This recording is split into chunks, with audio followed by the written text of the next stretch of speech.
Hey, you are coming here. Welcome to the channel. Do you want to hear a story?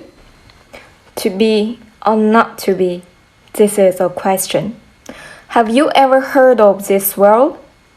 Yes, it comes from the famous tragedy of Shakespeare, Hamlet.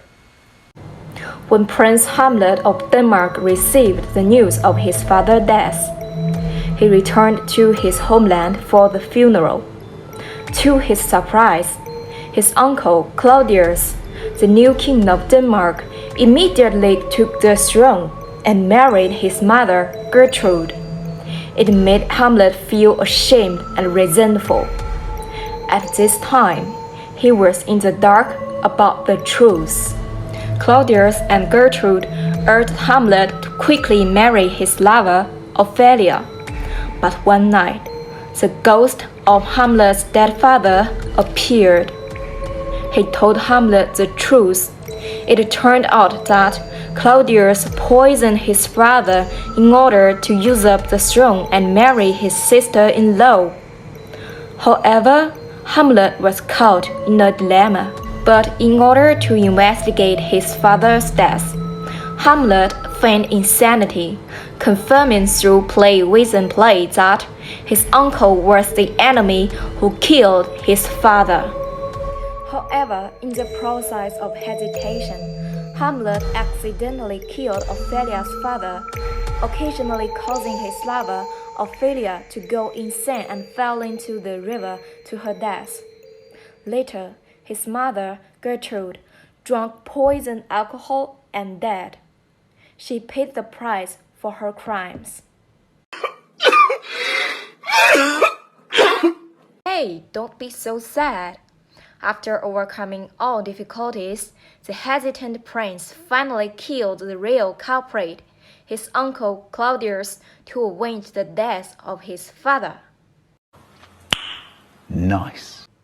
Well, since this is the Shakespeare's movie, you already know there will be some Old English or early modern English words used in here. Next, my friend will explain some of them for you. You must be wondering about the word with the spelling TH and Y, right? Its pronunciation is the letter TH is pronounced in the same way as the does, and the Y sounds like I.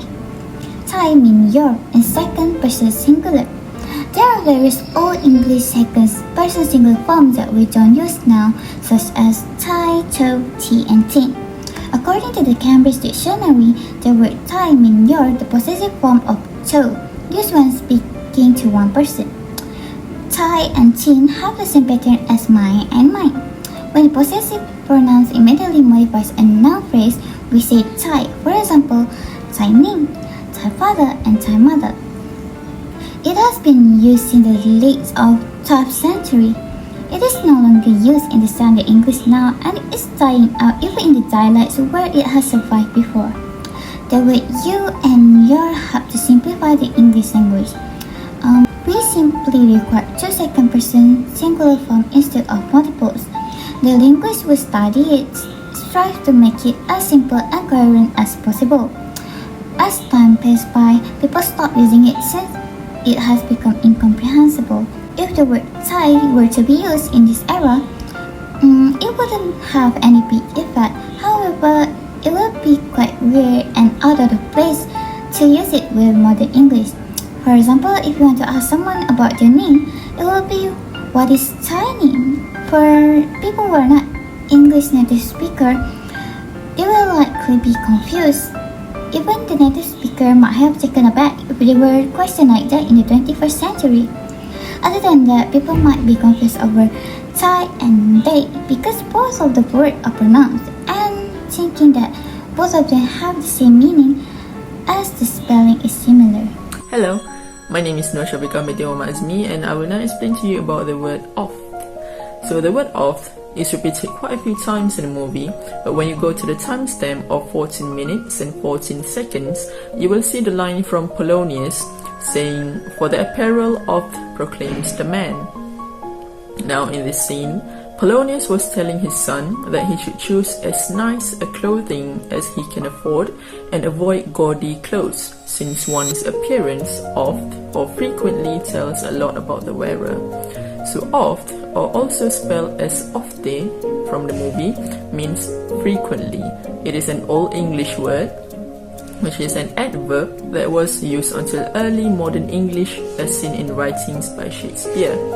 So the word is derived from a Proto-Germanic word which is ufta, which has the same meaning of frequently. In the present day, the word is still being used, but the spelling has been changed from oft to often during the early modern English, while still retaining the same meaning of frequently. The reason behind the change of the spelling, however, is quite vague, but it is believed to ease the pronunciation of the word. The next word is thou. This word appears in a conversation between Hamlet and his mother.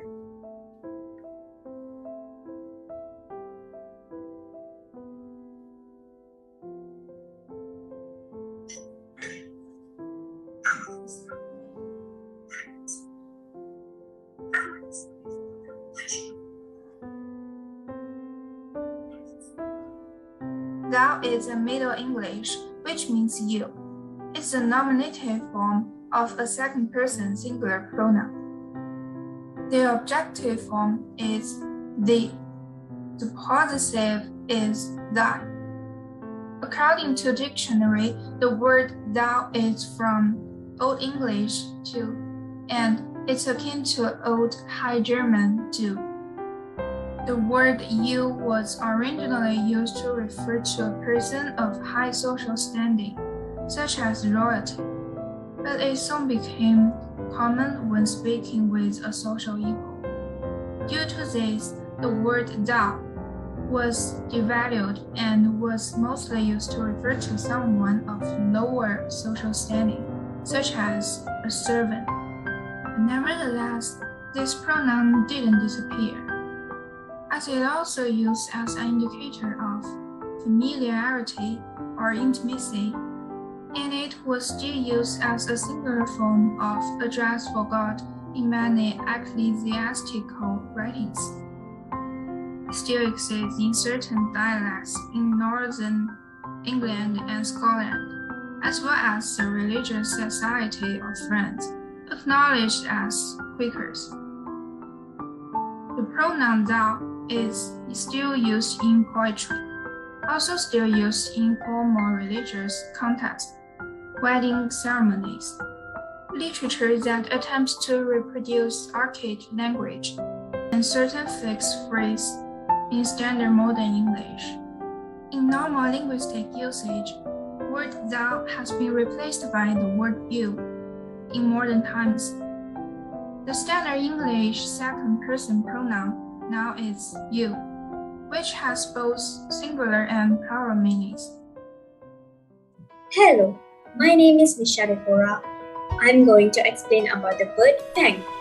It can be seen in the timestamp 1 hour 30 minutes and 29 seconds, when Hamlet saying that there's letter sealed, and my 2 school fellows, whom I will trust as I will address thank. They bear the mandate. They must sweep my way and marshal me to navigate. Thank is an Old English word. It means embarrass, hold, and grasp. It comes from a Proto-Germanic word "fanhana," which means to take, to seize, to catch, and to capture. This word is related to a Germanic root "fang" and exists in many other Germanic languages, ultimately deriving from an Indo-European word "pag," which means to fix. This stems from the Latin word "pax," which means peace. In modern English, the word "fang" is still used, but the meaning has changed. It is defined as a long, sharp tooth that animals such as snakes and dogs have.